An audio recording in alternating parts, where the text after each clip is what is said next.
They're right. Okay, let's do this one more time.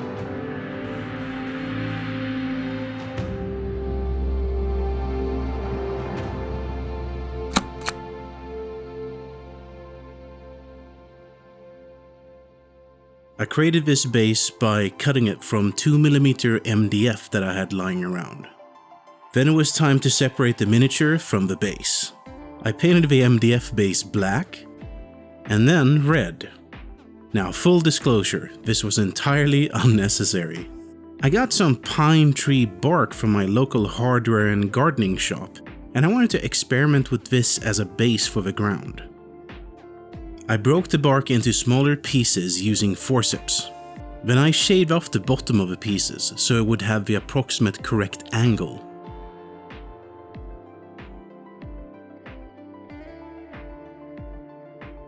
Once that was done, it was just a case of gluing the bark piece to the base using superglue.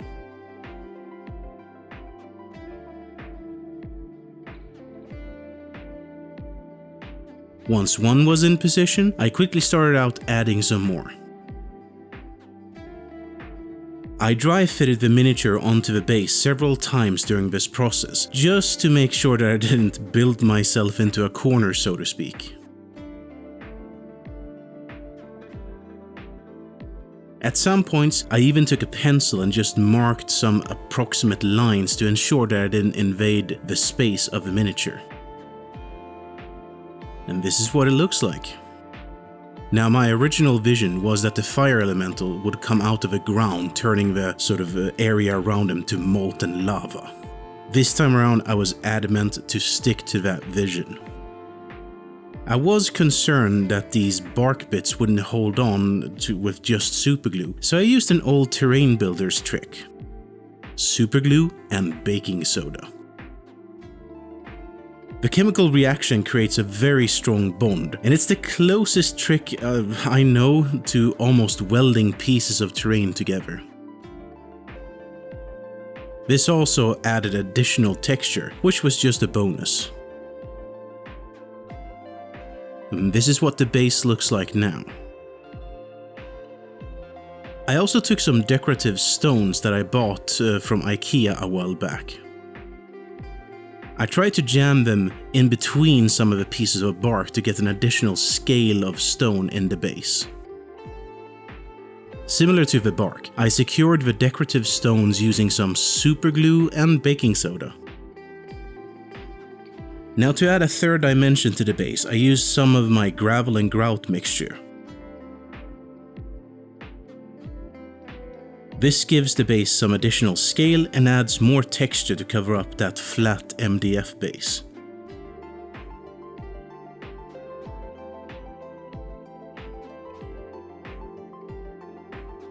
And this is what we have. At this point, I was pretty optimistic, and you can see that I've been very tight with the space in the middle for the miniature. Once the superglue had dried, I primed the base using a flat black aerosol primer. Here I am contemplating whether or not I really should repaint this mini. Fear gripped me. I could stop here and just continue on with the base. The previous paint job I did was definitely tabletop standard. So finally I gathered myself and took the plunge and decided to repaint it. First things first, I wanted to get rid of that mold line that I found at the bottom of the miniature.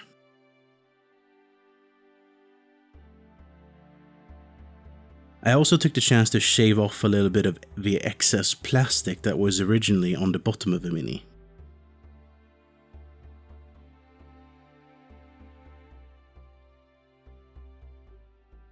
And out comes the wet palette.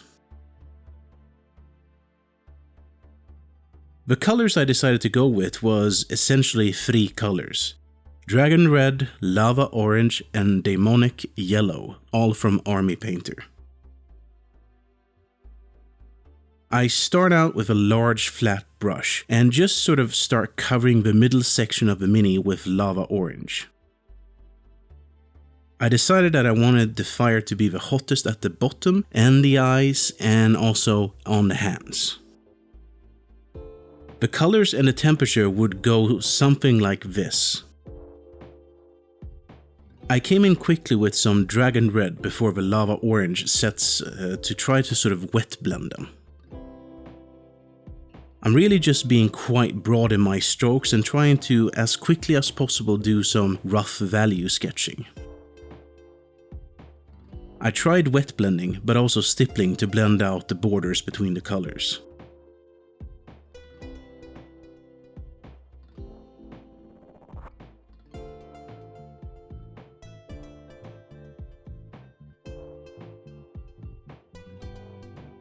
Once I was somewhat satisfied with the lava orange and the dragon red, I started putting in the demonic yellow, working myself up from the bottom.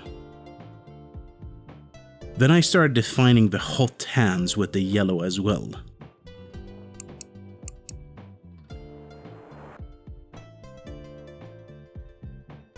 I mixed some of the demonic yellow and lava orange to blend out the borders a little bit more.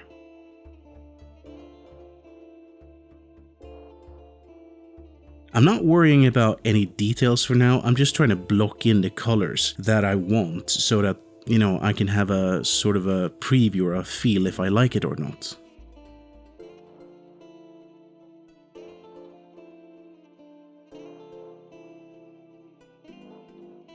And this is where we are after some coats of paint. I'm liking this, so I decided to push on. I also recently bought a cheap hairdryer specifically to dry my miniatures when painting. I've heard a lot of people online speak highly of having a hairdryer to expedite the drying process. And I can just chime in and say that it really shortened the drying time for me, which helps me to sort of keep that steam and keep sort of pushing on without losing focus. Now the first thing I did was to add a bit more detail to that yellow bottom so it becomes really bright yellow. So I took a more detailed hobby brush and just layered in some of that demonic yellow.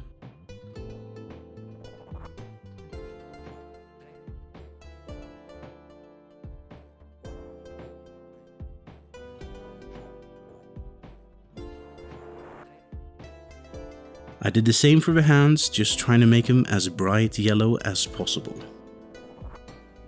During this process for the hands, I also redefined the lava orange and the yellow borders.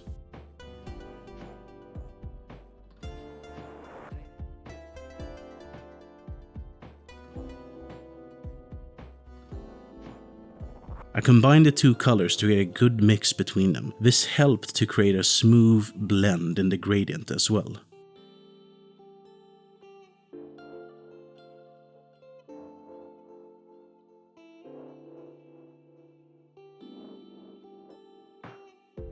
Here I'm just going over the entire model and trying to tidy up some of the blocked in colors.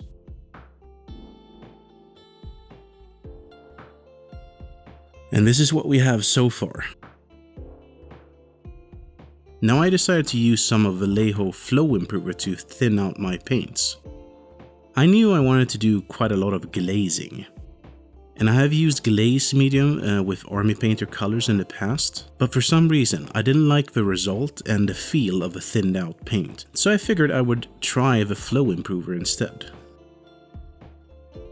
So here you can see that I'm starting to pick out some of the details, and the goal is to go darker and darker on the tops of each of the individual flames on the model. I started out with orange on the yellow bits. This is something that requires quite a lot of patience and several coats. But surely, little by little, those details started to emerge.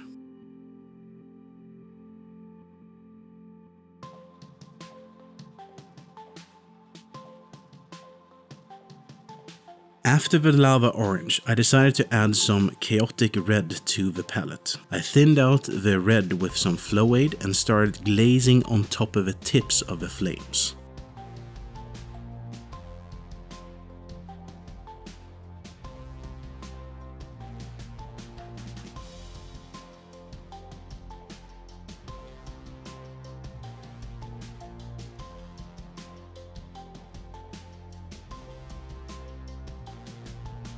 Glazing the chaotic red starts to really define the areas where the flames would have reached a lower temperature, and it gives the model some well-needed structure and texture.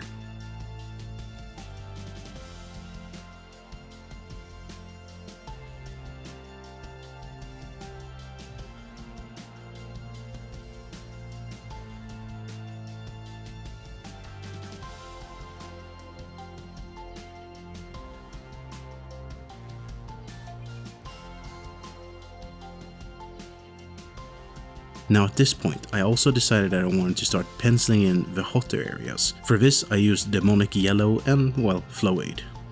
The areas I focused on for this pass was the core or the stomach region, which had a sort of indentation there. Oh yeah, and of course the mouth and the eyes gets a coat as well. At this point I wanted to let this dry completely. It was time to add some matte white and black to the palette for those extreme temperatures. The weird thing is that painting this is almost like an inverted version of highlighting. Instead of adding brighter and brighter colors, I actually go darker and darker. Adding the black gives the mini some definition and adds sort of a sooty feeling. Here I'm coming in with the matte white. I hit the bottom of the mini, the core, the eyes and, well, mouth or nostrils or whatever they are.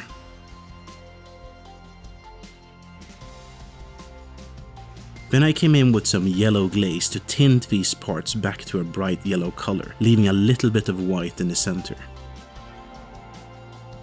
Now I'm gonna let that dry and let's focus on the base for a while. For the base I'm going to use 3 colors, Beastie Brown and Yellow Olive from Vallejo and Grey Sear from Citadel. First I'm gonna want to give the ground some life by doing some undercoating.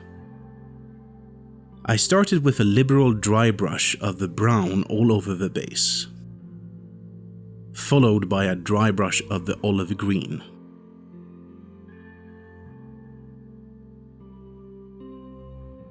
Lastly, I did a dry brush using the Grey Sear.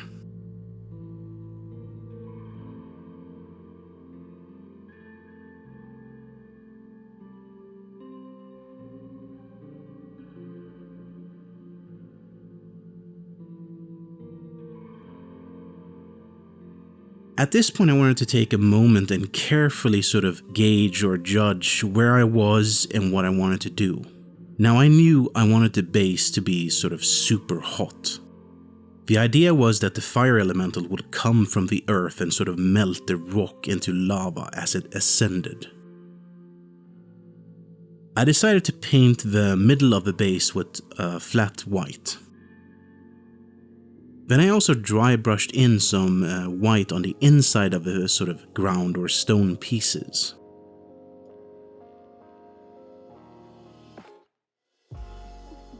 I wanted a white undercoat for dry brushing because I'm gonna come in with some yellow dry brush over that just to make it look like some sort of OSL effect.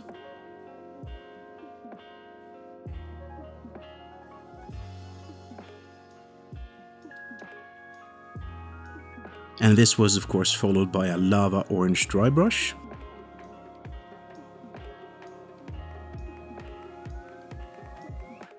And then finally some dragon red at the tops.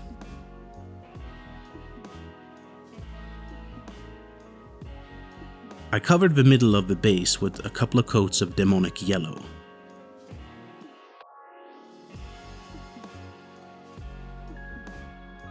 I even overbrushed some yellow at the very bottom of the ground to emphasize that intense heat. Now I wanted lava, and the way I knew how to achieve this effect was to use a hot glue gun. Now hot glue has its pros and cons. For me it seemed like an excellent choice. It's fast, I can shape and model it, and most importantly, I know from experience that it will take paint. I first fixed the mini in the center with some hot glue.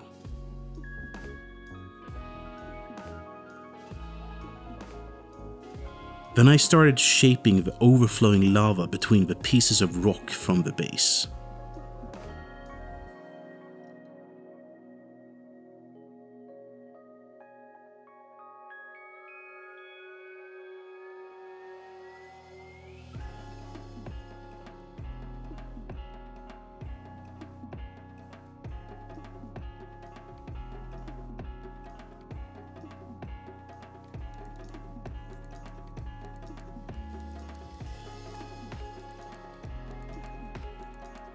Finally, I added some more hot glue to fully cover the base.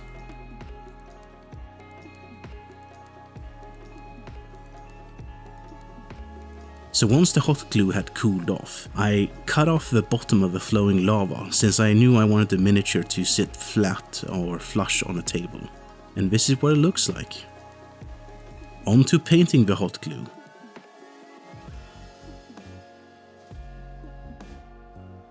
Now I started out with matte white. This can be somewhat tricky, so I gave it I think at least 2 or 3 coats to get a solid white base coat.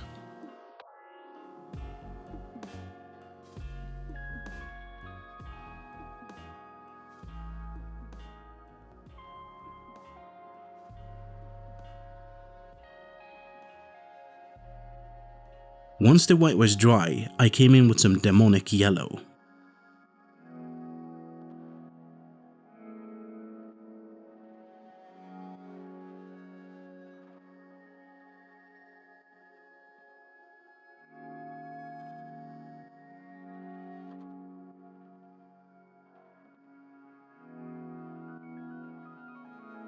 Then I added some lava orange color to the outer parts of the lava and just blended everything together.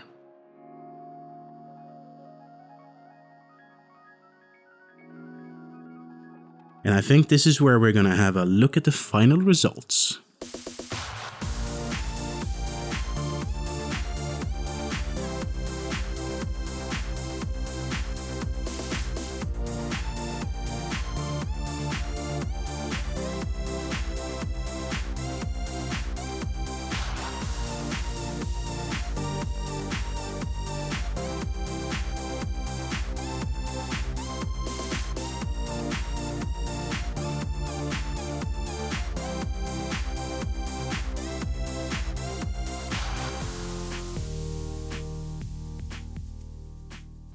Alrighty, good people. I put out a video which I, among other things, talk about the anxieties of painting, and you can see it here. In that video, I also speak about the value of feedback and how it could be among the best things to push you forward. Well, this time around, it was me that was in the hot seat and the receiver of feedback. The thing is, regardless of that feedback, I wasn't very happy with the previous Elemental. The feedback just made me realize it so much faster. So I reacted to it. And even though reality might not have been as dramatic as the intro made it out to be, I did actually have a restless sleep that night. And again, it wasn't because of the feedback, but it was more because ultimately, I wasn't happy with what I had put out. So I want to take this opportunity to give a shout out to these lovely subscribers. Thanks to them, I have now challenged myself, I have learned some new techniques, and I am so much more happier with the end result. So, what did you think this time around? As usual, please feel free to tell me down in the comments. Also, if you want to support this channel, feel free to like or share any of my videos. And of course, the greatest way of showing your support is to subscribe. And don't forget to push that magical bell button so you don't miss any of our videos. Alright, with that, I want to thank you for your time, and I hope that you have an awesome day wherever you are. Until next time, toodaloo.